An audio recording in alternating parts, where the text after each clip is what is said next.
did suffer some financial setbacks as a family, their ownership, whether Cablevision and all this kind of things, where they ended up taking a huge bath, and their actual net worth was knocked down in 2007 and 8, just like the rest of the world. And the tribe, I think, suffered from some of that. But it's like we've talked before. I mean, I'm sure the city would welcome a new owner with open arms, and whatever he's done in his life to become a billionaire, it's going to be fine with them. And it would help the enthusiasm and help the attendance and help everything else if we could shed the Dolans here. No matter how good or bad they've been as owners, a change would be an improvement, I think, in the eyes of most fans. And the most fans, even the uninformed fan, the least informed fan in the city, those are the people that we need to get down to the ballpark. Bottom line, those are the people that are going to be helping us fill that stadium, and that's really what it's all about. Put butts in chairs. It doesn't really matter whether they're serious baseball fans or seriously knowledgeable about the state of the franchise or the ownership. We just need to buy some tickets and get their butts down there. And that's it. That's key. And that could be part of that, too, is putting a fresh coat of paint over things and showing, like you said, the most casual of the fan base, that there's something going on here, too. And I just believe that this upcoming season is crucial for the Indians as far as getting back the fans. I know people say, well, 2 years ago they had to really. Okay, I think it's more crucial now because of everything that's coming together in Cleveland with the. And it's funny you mention that. It's funny you mention that, Jerry, because I just got some sense this morning, and there are two things that did it. I saw a picture of Brian Hoyer on Twitter. It was going to be featured in ESPN the magazine. I heard about the Josh Gordon article, and heard on the Sports Talk Radio this morning excerpts from that being read on the air about Josh Gordon by Liz Merrill. And my understanding is that the next issue of ESPN the magazine is going to be, quote-unquote, the Cleveland issue. Cleveland issue, yes it is. The Cleveland issue of ESPN the magazine. So it's just what you're saying. The sports world's focus is on this town right now for a variety of reasons, some of them worthwhile, some of them not so worthwhile, Johnny. But, LeBron, Johnny, whatever. It's the Cleveland issue of ESPN the magazine. Now, when in the world have we ever heard of any such ridiculous thing before? All of a sudden, we've got the Cleveland issue of ESPN the magazine. So anyway, it just goes to your point that the Indians could benefit by general enthusiasm surrounding Cleveland sports for all kinds of reasons, namely LeBron, but also a little bit of renewed enthusiasm about the Browns, and the Tribe can be beneficiaries of that if they're smart enough to take advantage of it. Yeah, think about it, Dan. In March, when the Cavs are making a playoff push and they should be at their full chest beaten out, we feel good about ourselves by that point in the season. And, of course, it's draft time for the Browns. Everybody gets into that, and hopefully it's a lower pick this year. But point being is, with everything, and you'll be coming out of what hopefully is a positive end to the football season, if you've got Brohio on billboards around town, that's going to have the opposite effect. And I'm not trying to just, rain on Nick Swisher, but he's the target for a lot of this because he's the highest paid, lowest producing of the group of guys that people have a problem with. But that would do the opposite to me of turning people on. That's going to turn the fan base. The number one comment that I've gotten this week is that press conference Monday could have just been summed up as, we're not going to change anything. We're coming in with the same team next year, and we expect guys to play better. And I was like, man, that's not exactly the way I took it. But if that's the way the fan base took it, that's not the best feeling to head into the offseason. But, yeah, you're going to get swept up in all this momentum and fall further behind. And listen, the last thing I want, and I know the last thing Dan wants, is no Indians in Cleveland. That's not a good scenario for anybody. That's true, and that's the direction you're headed if you continue to draw 15,000 on average per a home date. That's just the way it goes. That's you can do everything. When the team wins 92 games and you still average 15,000 fans, and then you actually drop down the following year. Like you pointed out the other day, it's not a recipe for long-term success. They've got to do something, and we've hashed it over. But interesting how the how ESPN the magazine has seen fit to come out with a Cleveland issue. I just think that's endlessly interesting. And it sounds like the Josh Gordon article is a article is very sympathetic to him in terms of the tests that he had to go through, and the dozens and dozens of tests, and the repeated demands on his time, and hundreds of tests over a couple of years, and it's just it looks like it's painting a very sympathetic portrait of him. Did you read it yet, or no?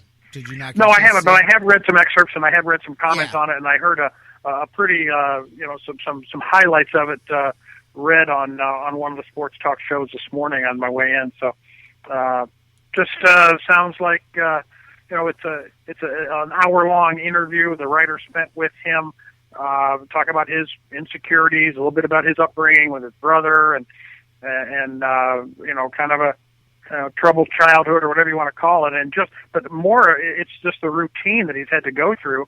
And we talked a little bit about this on this show, Jerry, about the idea that guys coming in. He was in stage 2 of the NFL drug rehab program when he was drafted, the day he became a Cleveland Brown and signed.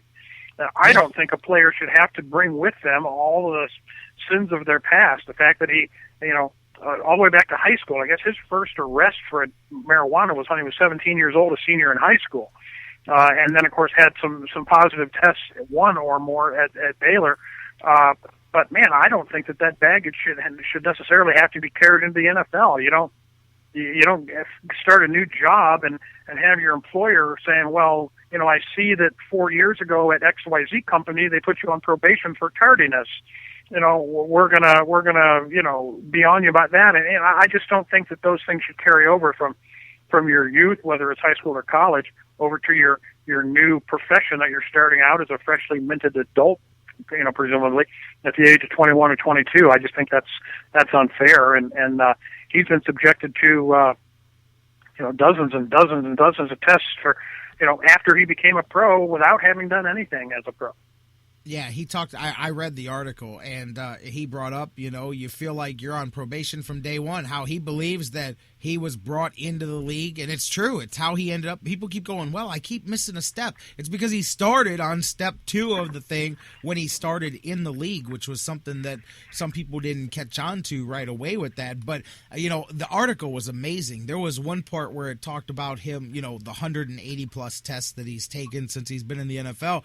But he brought up one time that he was in the water jet skiing out in Florida, and his phone rings while he's on the boat, and he literally he's got like 4 hours or something from that moment. He's like, guys, we got to leave. I have a test right now, and he literally had to turn around and go right then and there. I mean, and I get it that's what you have to deal with. I'm just saying, but when you hear it from his side, and he really was pretty open, and like you said, the article was pretty sympathetic towards his case, and he continues to say, I'm not addicted to anything. I don't even know where I would start if I was addicted to something, but you go through this regardless of that aspect of it, which is something that only he and the people that he's dealing with know whether he's got issues with stuff or not. But still, I think of myself coming out and just think of being a kid, and then you look at how some of the stuff you did, especially in college. Like, I get it that we can't have and we don't want a certain level of tolerance of things at the NFL because it's a privilege and it's not a right to play there. At the same time, when you're pulled over, passed out in a Taco Bell with weed in your car, and that turns out to be a strike held against you, but it's in college. It's while you're in college, and then you go into the pros. I just think, man, people would look at me a lot differently than they do. People that hold me in pretty good esteem would look at me differently if they knew some of the goofy things that I did when I was 18 and 19 and 20 and 21. It wouldn't be fair almost, because I am far from that person now. Oh, exactly. I mean, raise your hand if you didn't do anything stupid when you were 20 years old. Come on, there's not a hand in the room that's up. So yeah, certainly not mine. But yeah, you're right. I just think it's slightly unfair, and I'm glad to see an article come out that's relatively sympathetic to the guy and telling his side of the story, because it deserves to be told. And we'll see how it goes. I mean, he's obviously got to stay to the straight and narrow. And he is saying, if I'm not mistaken, and I understand that this is in the article, that he has said he has not smoked marijuana since he's been in the NFL. That's what he says. That's exactly what he says. So for better or for worse, true or not, that's his story. He's sticking to it. The one positive test in the NFL was for something besides the marijuana for Cody, and the other test was they say the results of it were could have been caused by secondhand smoke, right, which is what he's saying they were. So it's not as though he's looking like a bald-faced liar when he says that he hasn't smoked pot since he's been in the NFL. Who knows? You can believe him or not, but interesting. At least he's getting his side of the story out there in public, and I suppose that's a good thing. More than him coming back now, this is the thing I do like about the drug policy as a whole, more than just Josh Gordon, but about any of them, is that you're no longer permanently stuck at the next stage if you can be amnestied after 2 years of no positive tests. If only when it comes to marijuana, not when it comes to some of the performance enhancing, but when it comes to, I know marijuana, and I do believe that may be the only one on that level, but if you go a year, if that was your transgression, you can get it, you can go back. You're on step 3. If you go a year with no problems, you go back to step 2, which is, I think that's a little bit more, a little bit less draconian, especially with some of the other stuff. I agree totally. Yeah, that's a reasonable move that you can this regime of testing that he's had to go through. It shouldn't be forever, especially if you have, as he has, something like 70 positive tests in a row or negative tests in a row since his one positive, you go that long, you go a year, you go 2 years. That you ought to be able to start fresh with a clean slate, and that's apparently what they've set up. He mentioned too. We talked when this was all going on. People say, "Well, you don't want the guy to be locked out of the building. You want to keep him around and stuff." He made a funny little comment that kind of plays right into that. He said, "I can't lie. First few days after I got suspended, I kind of started getting used to being at the house, being able to sleep in late in the morning, and he said it half joking, but it started to warm on him, and he had to kick out of that because that's part of it. You can get into that. You don't have expectations. All of a sudden, every day is summer vacation again. So, but hopefully things on the right track with him, and we are 6 weeks away from perhaps his return if things are able to stay where they are here. So we'll see. If he keeps moving on the right track, he'll definitely add to the Browns' offense here heading down the stretch. But I was glad you brought that up because I read the article. I said, man, this is a really in-depth interview here that they did for the Cleveland issue of ESPN, the magazine, which will be available. That's really something. Hey, one other thing I wanted to touch on, if I can change the subject on you. Yeah. I heard you talking with John about the whole Redskins issue and how the federal government may be involving themselves in that. And I thought it was interesting, and it may or may not be interesting to people that are listening, but when I did a long article, about a year and a half ago about Jim Brown, and I did some research into the breaking of the color line in the NFL, and Paul Brown, of course, when he signed Bill Willis and Marion Motley, was among the leaders there. He wasn't the first one to sign a black football player, but he was among the first. And I think what most people don't really remember or know or have never found out, I didn't know much about it, is that back in the day, back in the early 60s when the color line was just being broken in the NFL, the most virulent racist in the NFL was the owner of the Washington Redskins, a guy named George Preston Marshall, who resisted this whole trend towards signing and using black players.